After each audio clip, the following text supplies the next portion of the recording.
You know what's strangest about betrayals? They always come quietly. Like the calm before the storm. At first, you don't even realize that something's wrong. It's like an old favorite song, you've listened to it hundreds of times, but one day, out of nowhere, you hear a false note. That's how I first felt when something changed in my life with Jason. We met 4 years ago on a beach in Malibu. He was wearing those ridiculous pineapple print shorts I still can't forget. Tanned, with dimples on his cheeks, and a smile so wide, it could melt the Arctic. Jason seemed like that perfect guy everyone talks about in movies. Everything with him was easy, he could make me laugh even when I was crying. We made plans together, buy a house in Santa Barbara, get a dog, he always dreamed of a golden retriever, and travel the world once we were ready. But then, things started to change. And you know what? Those changes don't come with dramatic fights or broken dishes. They sneak in quietly, like shadows stretching under the evening light. It started with him staying late at work. Jason worked at a consulting firm and always had a ton of projects. At first, I didn't even question it when he said clients were keeping him late in meetings or that there was some emergency. I believed him, why wouldn't I? But one night, he came home with a strange scent clinging to his shirt. I couldn't place it right away, but it was sweet, subtle, and unfamiliar, not the way our apartment or his body wash smelled. "What's that cologne?" I asked, trying to keep my voice steady. "Cologne? What cologne?" He played dumb, his eyes a little too innocent to be believable. From that point on, I started noticing more things. Late-night texts. He always kept his phone face down. One time, when I reached for it, he reacted so fast, I barely registered it. That wasn't the Jason I knew. He was like a stranger in our own home. One evening, I couldn't take it anymore. I decided to check his phone. Yeah, I know it was wrong, but the feeling that something was hiding behind the curtain of our life was eating me alive. He had changed the password, but I'd seen him enter it enough times to figure it out. Trust crumbled between us the moment those 4 digits unlocked his secrets. And there she was. Her name was Sarah. She worked with him on one of his client projects. Their texts were way too warm for just colleagues. No explicit proof, but every message screamed between the lines, "There's something going on." It was worse than if he just confessed. I sat there in the dark, clutching his phone, molten anger and pain swirling inside me like hot iron. When he came home that night, I knew I couldn't stay silent. "Who's Sarah?" I asked, skipping any pleasantries. His face froze. For a few seconds, I saw something in his eyes, fear. Not the kind of fear of getting caught, but fear of losing control over the situation. He swallowed hard, like someone about to dive into ice-cold water. "She's just a colleague, Alice." "You're blowing this out of proportion," he said, his voice strained, his words too rehearsed to feel genuine. That's when I knew he was lying. Lying to my face like I was some naive schoolgirl. My world began to fracture. I didn't make a scene. Instead, I quietly packed a bag and moved in with my friend Lily. She'd always said there was something suspicious about Jason, but I used to laugh it off. Well, it wasn't funny anymore. Life at Lily's was a kind of therapy. She had her own unique way of supporting me, mixing margaritas and forcing me to watch the cringiest romantic comedies. "See? Even the fictional guys in these movies can be assholes," she declared, laughing out loud. I didn't laugh. Inside, I was shattered. Those scenes of perfect love and happy couples clashed painfully with my current reality. Every day, I tried to piece the story together. What went wrong? Where did I mess up? Had we drifted apart and I just didn't notice? Lily insisted it wasn't my fault, but I couldn't shake the guilt. July 2, 2025, 23:45. Nights stretched on endlessly as I lay awake, replaying every moment when Jason seemed distant, like he was physically present but emotionally checked out. But the worst was yet to come. About 2 weeks after I'd moved out, I decided to go back to the apartment to get the rest of my things. Jason had been texting, insisting we needed to talk. He said he needed to explain everything. I wasn't sure if I wanted to hear it, but something in me craved closure. Maybe I still hoped this was all just a huge misunderstanding, like those bad TV dramas where everyone laughs and hugs at the end. When I walked in, he was already there, nervously tapping his fingers on the edge of the table. He looked worn out, his face drawn, the usual charm gone. We stood there in silence for a few seconds, just staring at each other, as if trying to read the answers we both needed in each other's eyes. Alice. I messed everything up, he finally said, his voice a hoarse whisper. No shit, I replied sarcastically, crossing my arms. Tell me something I don't know. It's not what you think, he said, wincing like the words were painful. I didn't cheat on you, not physically. I let out a sharp, humorless laugh. Oh, I see. So late-night texts with another woman are normal now? Hiding things from me is totally fine, right? No, he muttered, shaking his head. It's not fine. But I was lost. She understood me. We've been so disconnected lately. I felt like I was losing myself. I could feel my skin heating with rage. Are you kidding me? I snapped. You were having a hard time, so you decided to go cry on some other woman's shoulder instead of talking to me? We could have worked through this together, Jason. He didn't answer. He just sat there, hunched over, head down like a scolded dog. The silence hung heavy in the air, echoing off the walls of our apartment.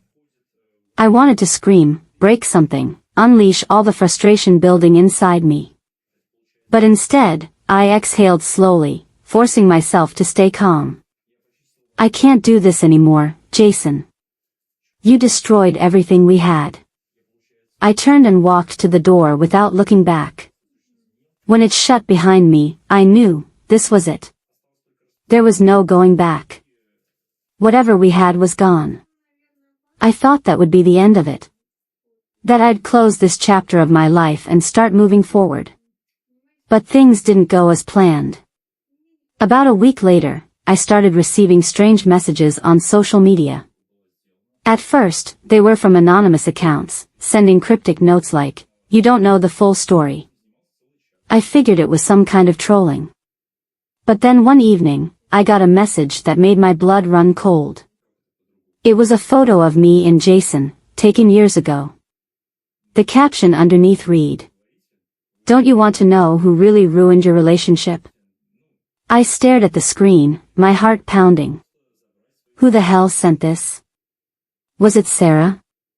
Someone else? How did they know so much about me and Jason? I tried responding, demanding answers, but the account went dark, disappearing like it had never existed.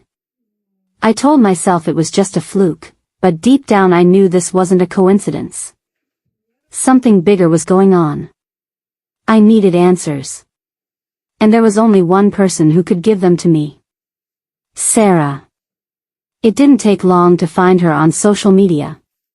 Her profile was exactly what I'd expected, full of photos of work events, vacations, and parties. She looked so normal. Not at all like the manipulative homewrecker I'd imagined. I hesitated, wondering if I was making a mistake, but in the end, I sent her a message. Hi, Sarah. We need to talk. I think you know what this is about. Her reply came faster than I expected. Hi, Alice. Yeah. I think we do need to talk. We arranged to meet at a small cafe on the outskirts of the city. I was so nervous I downed 2 espressos before leaving, which only made my anxiety worse. When I arrived, Sarah was already there, sitting at a corner table. She looked tired, but not defensive. In fact, she even gave me a small smile as I sat down. July 2, 2025, 23:45. Thanks for coming, she said quietly. I studied her face, trying to figure her out. But she looked just as tense and confused as I felt. I think it's time we both hear the truth, I said, cutting straight to the point. What's going on between you and Jason? She sighed deeply, wrapping her hands around her coffee cup like it was the only thing grounding her. Nothing happened between us, Alice. And I know how that sounds, but it's true. I'm not here to defend myself. I'm here because I was used to. I frowned, confusion and suspicion warring inside me. Used?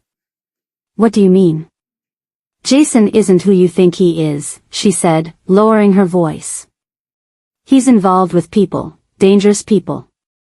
People who don't care about collateral damage. My breath caught in my throat. What people?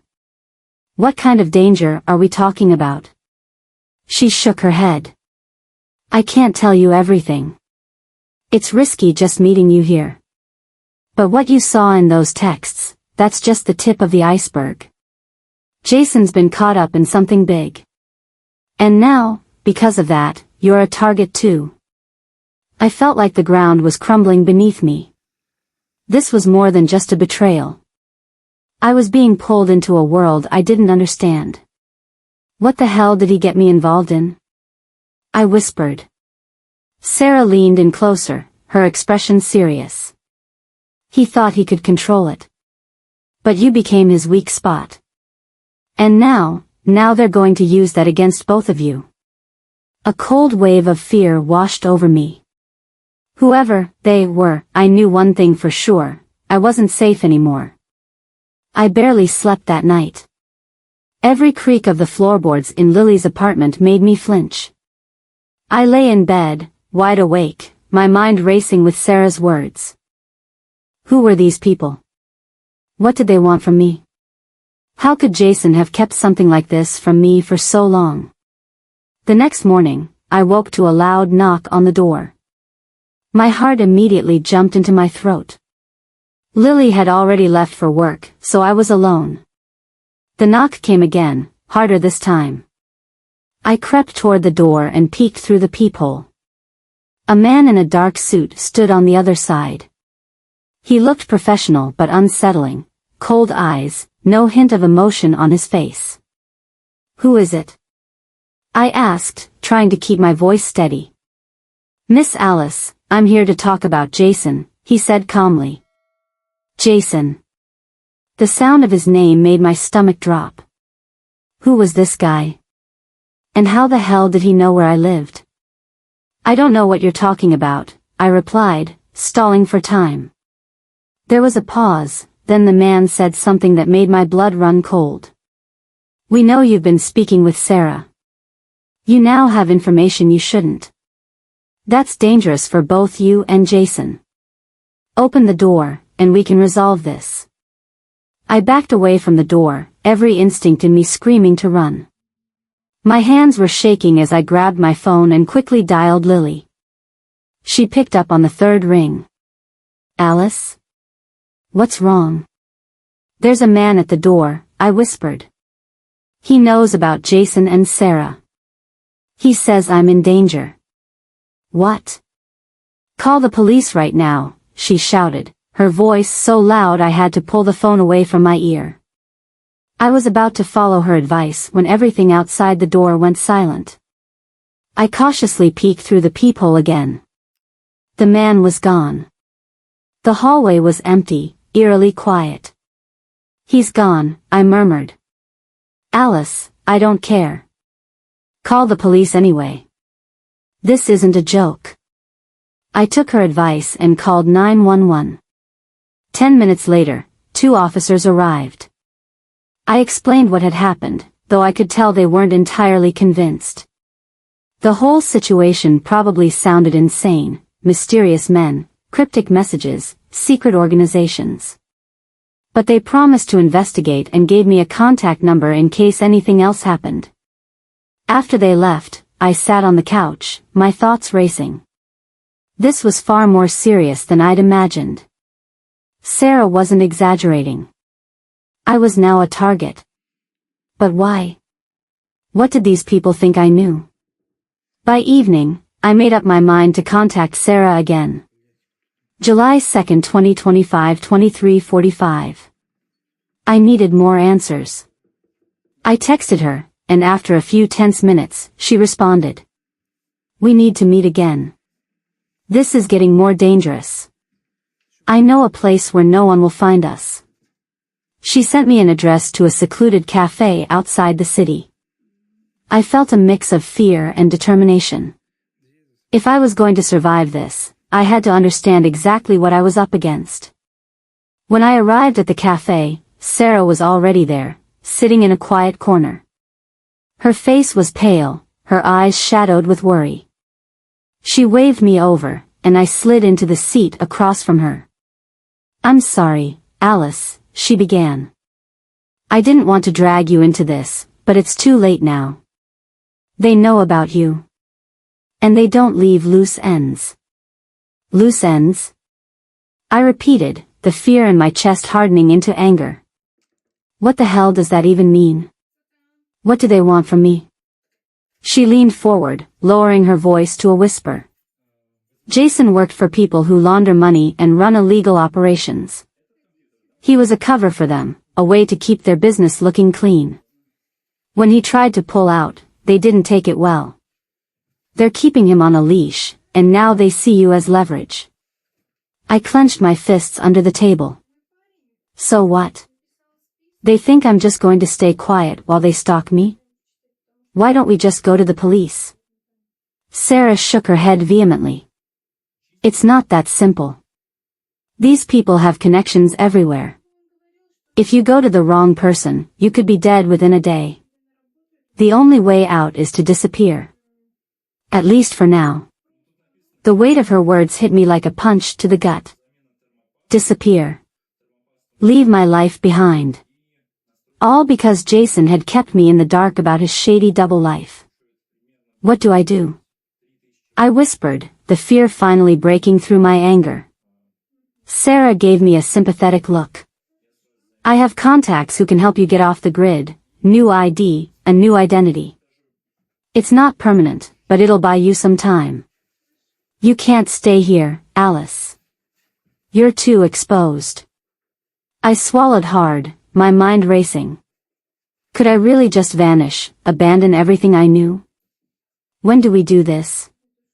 I finally asked. Sarah checked her watch. Tonight. I'll come to pick you up around 2. Less chance of anyone watching. Be ready. By 2 a.m., I was packed and waiting. Sarah pulled up in an unmarked car, and I quickly slipped inside. We drove through the city in silence, heading toward an industrial area on the outskirts. The streets were deserted, the only sound the hum of the engine. We eventually arrived at an old, abandoned warehouse surrounded by trees and a rusted chain-link fence. Inside, 2 men were waiting. They looked serious but not threatening. Sarah introduced them as Mike and Rick, people who specialized in helping others disappear. Mike, tall and wiry, handed me a sealed envelope. Your new name is Rachel Griffin. These documents will get you through the next few months. After that, you'll need to find your own way to stay hidden. I opened the envelope and stared at the passport inside. My new name stared back at me, foreign and unfamiliar. Rachel Griffin, I whispered, testing the name on my tongue. Get used to it, Rick said. From this moment on, you need to be careful. They won't stop until they're sure you're no longer a threat. I nodded, the gravity of the situation sinking in. My old life was officially over. Now, survival was all that mattered. The next few weeks were a blur of fear and isolation. I ended up in a tiny, forgotten town in Oregon, the kind of place where no one asked questions as long as you kept to yourself. I rented a dingy room in a rundown motel where the walls were thin, the ceiling was stained, and every sound echoed like a ghostly reminder that I didn't belong here. But it was safe. At least for now. I got a job at a small cafe run by a middle-aged woman named Clara. She had wild, unkempt hair and a no-nonsense attitude. She didn't pry, which was exactly what I needed. For the first time in days, I felt like I could catch my breath. July 2, 2025, 23:45. The job gave me structure, something to anchor myself to amid the chaos. But the paranoia never left me. Every unfamiliar face made my pulse spike. If someone glanced at me a little too long, I immediately wondered if they were watching me. If a stranger asked a seemingly innocent question, my mind raced through every worst-case scenario. I was a cornered animal, constantly on high alert. I needed answers. And I needed them soon. Sarah had gone silent again. Her phone was disconnected, and I had no way of contacting her. It was as if she'd vanished off the face of the earth. I couldn't trust the police, couldn't trust anyone. That left me with only one option, Jason. One night, after my shift ended and the cafe was empty, I pulled out my phone. I opened the encrypted messaging app and typed a message to him. Jason, I need the truth. I'm in danger because of you. If you care about me at all, you'll tell me everything. My finger hovered over the send button. What if this was a trap? What if he'd already sold me out? But I was out of options. I hit send and dropped the phone onto the counter, anxiety clawing at my stomach. Minutes passed. Then an hour. I was beginning to lose hope when the screen lit up with a reply. Where are you? I froze, unsure how to respond. I couldn't give away my location. That doesn't matter, I finally wrote. I want answers. Who are these people? Why are they after me? The response took longer this time. I stared at the phone, heart racing, until another message appeared. We need to meet. They're watching you. I can help you stay safe. Help me stay safe? The same man who had dragged me into this mess was now offering protection. I didn't know whether to laugh or cry. But deep down, I knew I had no other choice. The next morning, Jason sent another message. Meet me at Silver Lake Motel at 8 p.m. We'll talk there. Don't tell anyone. The Silver Lake Motel looked like something out of a horror movie. The neon sign flickered ominously, and the parking lot was littered with broken glass and weeds growing through the cracked asphalt. My stomach churned as I parked my car and made my way inside. Jason was waiting for me in the lobby, sitting on a worn-out couch in the corner. He looked rough, unshaven, with dark circles under his eyes. When he saw me, he stood and walked over, his face a mixture of relief and guilt. Alice, he said quietly. I'm glad you came. I'm not here for small talk, I snapped, crossing my arms. I want the truth. Now. He nodded, his expression grim. You're right. You deserve to know everything. We sat down at a small table near the back of the room. I kept my eyes on him, waiting for him to finally explain the nightmare my life had become. A few years ago, I got involved with a group of people, he began. They operate under the radar, money laundering, illegal business deals, that kind of thing. At first, I didn't know what I was getting into. By the time I realized, it was too late. They had leverage on me. What kind of leverage? I asked. He hesitated, then sighed. You. They knew about you, about how much you meant to me. I tried to protect you by keeping you out of it, but they saw you as a way to keep me in line. And now they see you as a threat. I shook my head, disbelief mixing with anger. So you just lied to me? Kept me in the dark while these people stalked me? I was trying to protect you, he repeated, his voice rising slightly. I didn't want you to get hurt. But things spiraled out of control. And now what? I demanded. They won't just let us walk away, will they? Jason leaned forward, his eyes locked onto mine. No. But there's a way out. One of their own turned on them, Anthony Richardson. He has information that could destroy them. If we find him first, we can use it to bargain for your safety. The room felt like it was closing in on me. Everything Jason was saying sounded like a high-stakes thriller, not real life. But it was real. I could feel it in every nerve of my body. July 2, 2025, 23:45. Where is he? I asked, my voice barely above a whisper. Seattle, Jason replied. He's hiding out with someone he trusts. We have to move fast. If they get to him first, we lose our only chance. I swallowed hard and nodded. I didn't have a choice anymore. This was my life now. The next morning, we hit the road.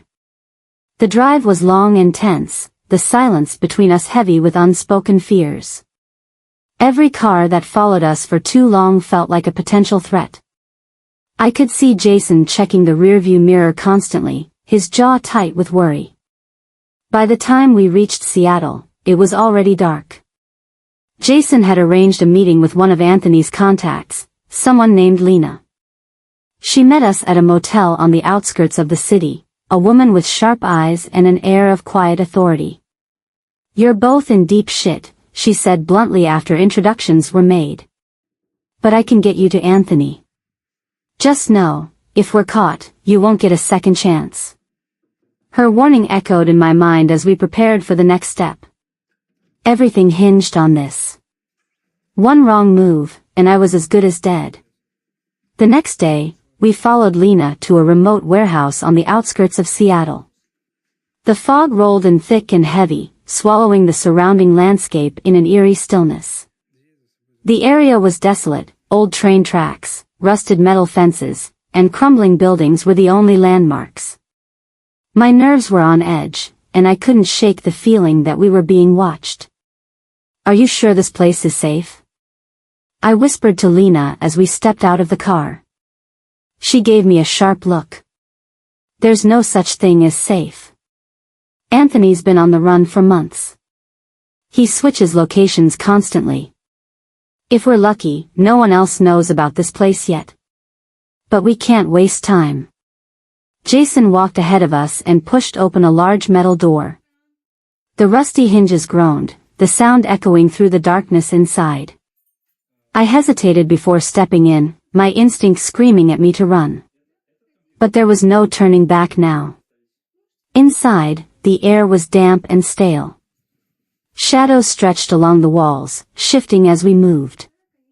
Footsteps echoed from somewhere deeper in the building, and a voice called out from the darkness. Who's there? The voice was low and cautious, with an edge of tension that sent a chill down my spine. It's us, Jason called back. Jason and Lena. We've brought someone with us. There was a long pause.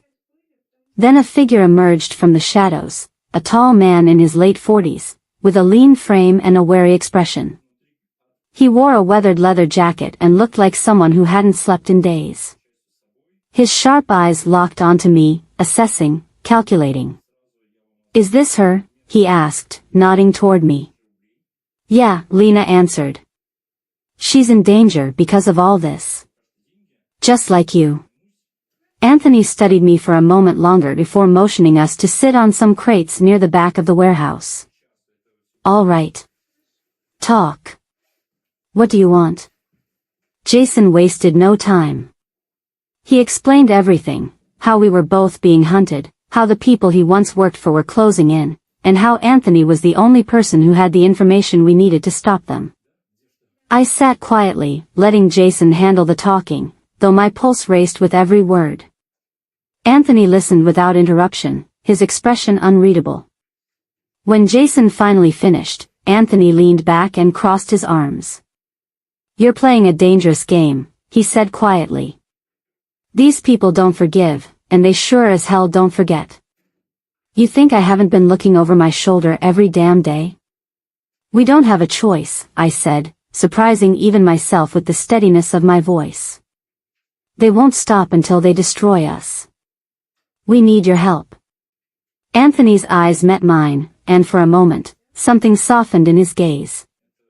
He let out a tired sigh. I have what you need. Documents, financial records, phone conversations, proof of everything they've done. But if I give it to you, you'll become an even bigger target. They'll come after you with everything they've got. They already are, I said. July 2nd, 2025, 23:45. At least now we'll have a way to fight back. He nodded slowly, then stood and walked to a hidden compartment beneath a loose floor panel. He pulled out a small, secure metal case and handed it to Jason. This has everything. Names, dates, transactions. But once you use it, there's no going back. You need to be smart. Careful. If you screw this up, you're done. Jason took the case, gripping it tightly. We'll be careful, he promised. But as we prepared to leave, I couldn't shake the feeling that we were being watched. The shadows in the warehouse seemed to shift and stretch, like unseen eyes were tracking our every move. My gut told me we needed to get out fast. The drive back to the motel was tense. Jason kept glancing at the rearview mirror, his knuckles white as he gripped the steering wheel. I felt the weight of the metal case resting between us, as if it held not just evidence but our fate. Do you think they know where we are? I asked quietly. I don't know, Jason admitted. But we can't take any chances. We'll stay the night, but first thing tomorrow, we're leaving Seattle. As we pulled into the motel parking lot, I noticed something that made my heart stop. A black car was parked near the entrance, its windows tinted too dark to see inside. It hadn't been there when we left earlier.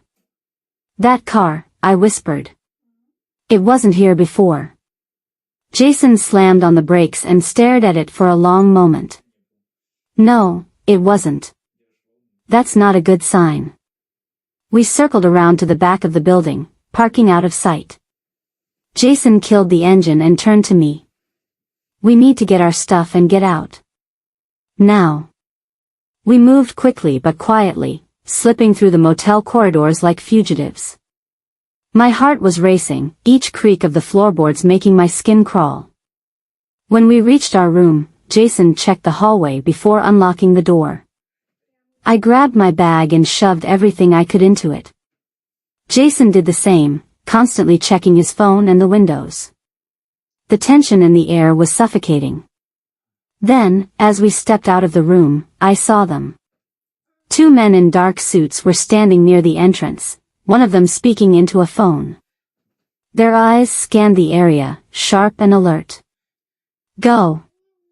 Jason hissed, grabbing my hand. We darted down the side corridor, slipping out through a back exit. Lena's car was waiting in the alley. She threw the door open and waved us inside. They're here already, Jason said as he jumped into the passenger seat. Yeah, no shit, Lena muttered, slamming her foot on the gas. The car sped off, tires screeching. I sat in the back seat, breathing hard and clutching my bag like a lifeline. The streets blurred around us as Lena took sharp turns, trying to shake off anyone who might be tailing us. We can't stay here, she said firmly. They've got eyes everywhere. Then where do we go? I asked, my voice trembling. Jason turned to look at me, his eyes dark and serious. We go underground. We find a place they can't reach us. And then, we end this once and for all.